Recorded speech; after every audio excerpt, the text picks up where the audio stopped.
Traveling is one of life's greatest pleasures, especially when you're older and finally have the time to explore the world.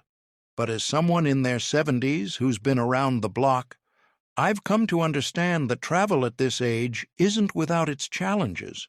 While seeing new places and experiencing different cultures is exciting, there are hidden dangers that can sneak up on you if you're not careful. These aren't just inconveniences, they're risks that can affect your health, safety, and overall enjoyment. So let's dive into the 5 hidden dangers of traveling after 70, and I'll share my experiences and tips to help you stay safe and enjoy every trip to the fullest. Before we begin, I would appreciate it if you like this video. You can help me continue to spread the old age lesson if you haven't subscribed yet. I recommend you subscribe and turn on the bell so you don't miss any videos. If you like this video, please comment number 1 if you don't like it, comment number 0 to let me know so I can make a better video for you now. Danger 1. Deep vein thrombosis, DVT. One of the biggest risks for seniors during long trips is deep vein thrombosis, or DVT. This condition occurs when a blood clot forms in the deep veins of your legs, usually due to sitting still for long periods, such as on a flight, bus, or car ride. For seniors, this risk increases because circulation slows down naturally with age. If a clot breaks loose, it can travel to your lungs and cause a life-threatening condition called a pulmonary embolism. I remember my first long flight after turning 70. It was an 8-hour journey, and by the time we landed, my legs felt heavy and swollen. Thankfully, it wasn't serious, but it was enough to scare me into learning more about DVT. Here's what I've discovered over the years. To reduce your risk, stay active, even during travel. On flights, make it a point to get up and walk around every hour or two. If you're on a train or bus, take advantage of stops to stretch your legs. Even small movements like ankle rolls or flexing your toes can help improve circulation. Compression socks have been a game changer for me. These specially designed socks improve blood flow and reduce swelling. They're easy to pack and make a big difference, especially on long trips. Staying hydrated is equally important. Dehydration can thicken your blood, making clots more likely. So, skip the alcohol and caffeinated drinks, and stick to water instead. If you're on medications like blood thinners or have a history of blood clots, talk to your doctor before traveling. They might suggest specific precautions or adjust your medication temporarily. And don't forget to check if your travel insurance covers medical emergencies. It's better to be safe than sorry. If you agree with me, comment 2 and share this with someone who might need it. Danger 2. Getting sick while traveling. Traveling exposes you to a lot of germs, from crowded airports to unfamiliar foods. For seniors with a weaker immune system, this can be a big problem. Even something as simple as a cold can linger for weeks and spoil your trip. I learned this lesson the hard way during a cruise where I caught a respiratory infection that took weeks to recover from. Airplanes, in particular, are hotspots for germs. The air is recycled, and high-touch surfaces like tray tables, seat belts, and armrests can harbor bacteria. But there are ways to protect yourself. Start by packing a small hygiene kit. I never travel without hand sanitizer, disinfectant wipes, and a face mask. Before I settle into my seat on a plane or train, I wipe down everything: tray table, armrests, even the window shade. It might seem excessive, but it's better than falling sick. Boosting your immune system before you travel is another smart move. A few days before a trip, I start taking vitamin C and zinc to give my body a fighting chance. Staying hydrated is also crucial. It helps your body flush out toxins and stay strong. Make sure your vaccinations are up to date, especially for flu and pneumonia.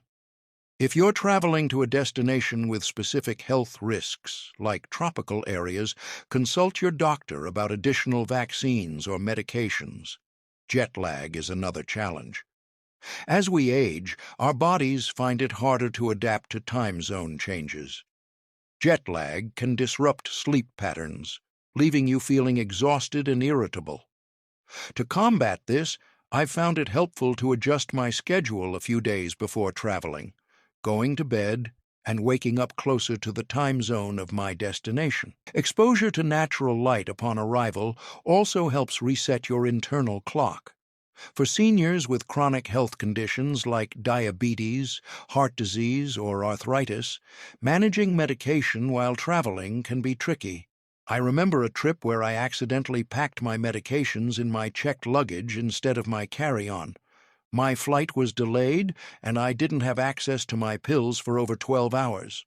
That experience taught me to always carry essential medications in my hand luggage, along with a copy of my prescriptions. Climate changes can also pose risks. Traveling to high altitudes can lead to altitude sickness, causing headaches, nausea, and shortness of breath.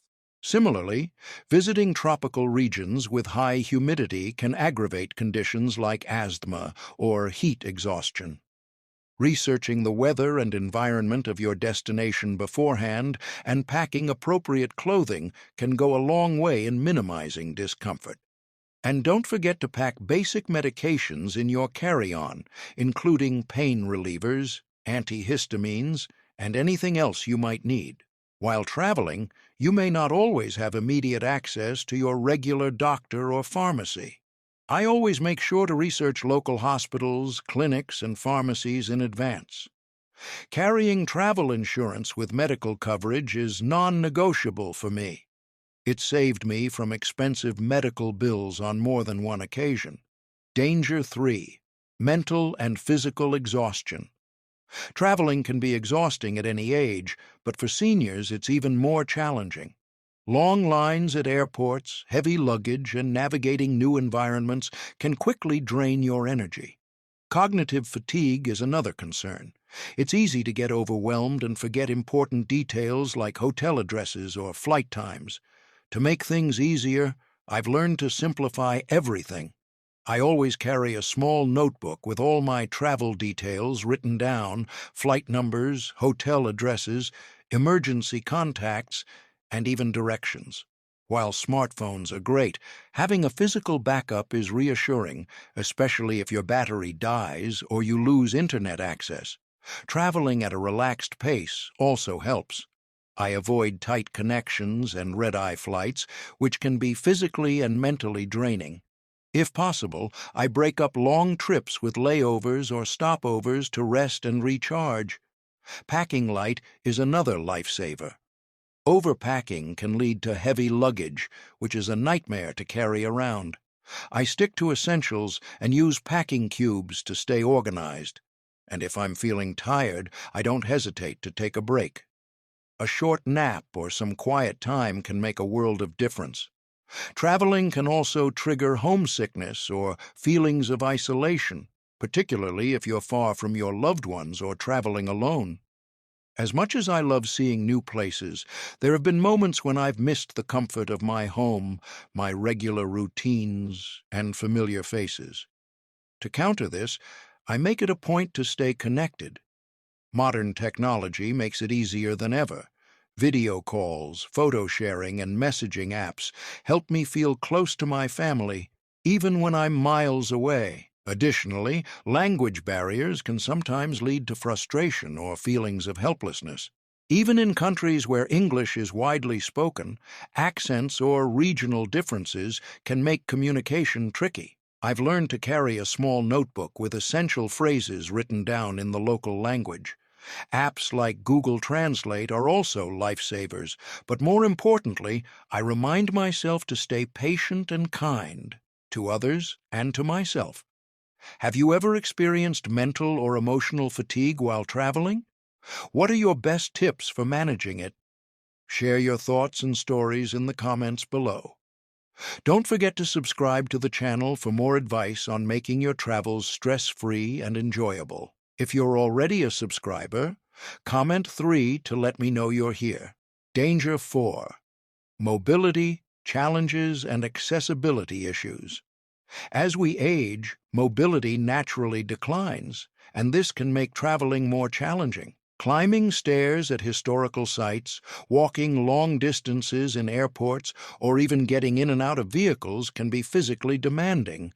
I've had my fair share of frustrating moments, like arriving at a hotel with no elevator or struggling to keep up with a fast-paced tour group. The first step to avoiding these issues is planning ahead. When booking accommodations, I always check for accessibility features like elevators, ramps, and accessible bathrooms. For flights, I request wheelchair assistance in advance.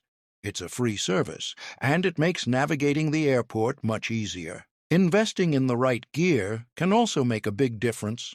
Comfortable, supportive shoes are a must, especially for walking tours. I also carry a lightweight, foldable cane that gives me extra stability without being cumbersome. If mobility is a significant concern, consider renting mobility aids like scooters or walkers at your destination. Many tourist spots and hotels offer these services, so you don't have to bring your own. And when booking tours, look for options specifically designed for seniors or people with limited mobility. Danger 5. Falling victim to scams and theft. Traveling after 70 can make seniors easy targets for scams and theft. Unfortunately, there are people out there who prey on older travelers, assuming they might be less tech-savvy or more trusting. This danger is real, but with awareness and preparation, you can protect yourself and enjoy your trip with peace of mind. Scammers often operate in tourist hotspots, using clever tricks to distract or confuse their targets. One common scam involves fake officials. For instance, someone might approach you claiming to be a police officer or a tourist guide, demanding to see your wallet or passport under the guise of checking for safety. This can be incredibly stressful if you're unfamiliar with the area or the customs. Another scam to watch out for is overcharging. Taxi drivers, shopkeepers, or street vendors may try to inflate prices for tourists.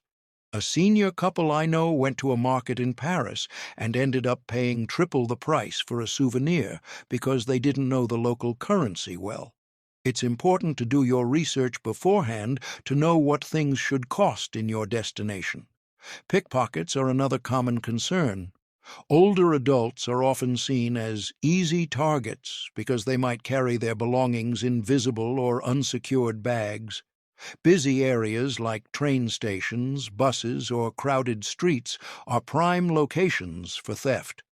I've learned to use anti-theft bags with hidden zippers and to always keep my bag close to my body. Here's a tip that has helped me. Never carry all your valuables in one place. Split your cash, credit cards, and IDs between different secure locations. That way, even if you lose one, you won't be stranded. But scams don't just happen in person, they also happen online. Booking travel through unfamiliar websites can lead to fraudulent charges or fake reservations. Always book through reputable sources and double-check the reviews and ratings. As for solutions, awareness is your best defense. Learn about common scams in the area you're visiting. Trust your instincts. If something feels off, walk away. Don't be afraid to ask for help from legitimate authorities or hotel staff. Also, traveling in groups or with a companion can add an extra layer of security. Not only is it safer, but it also makes the experience more enjoyable. Have you ever experienced or avoided a scam while traveling?